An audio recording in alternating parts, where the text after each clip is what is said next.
Guys আজকে আমি সারাদিন ছাদের মধ্যে কাটাবো গাইস।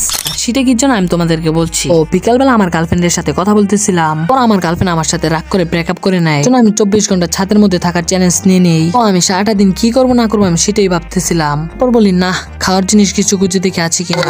মেঘনা চাইতে বৃষ্টি। তারপর দেখি মুড়ির চানাচুর সবকিছু আনছি দ্বিতীয় চেনে।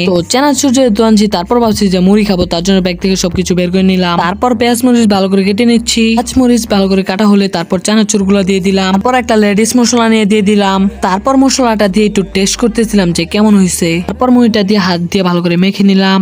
তারপর মুড়িটা দিয়ে ভালো করে টেস্ট করতেছিলাম যে কেমন হয়েছে। তারপর দেখি ভালোই হয়েছে। তারপর আমি আর মাইন মিলে উড়া দুরা খাচ্ছিলাম। তারপর আমি একটু নায়ক হওয়ার চেষ্টা করছিলাম। আমাকে কি নায়কের মতন লাগে না হিরো আলমের মতো লাগে। কিছুক্ষণ আগে মামা বিস্কিট আনছিলাম। আমার বাচ্চাদের খাবার খেতে ভালোই লাগে। পরে একটা আমার ছোট ভাইকে দিয়ে দিলাম। সুফিয়ান কুরকুর করে খাচ্ছে, নিয়েও খাচ্ছিলাম। তো ছাদের উপরে অনেক গরম লাগতেছে ভাই। আমি আর এরকম চ্যালেঞ্জ করবো না। সবাই চ্যানেলটি সাবস্ক্রাইব করে দাও। আমি পালাই। বাই। সবাই চ্যানেলটি সাবস্ক্রাইব করে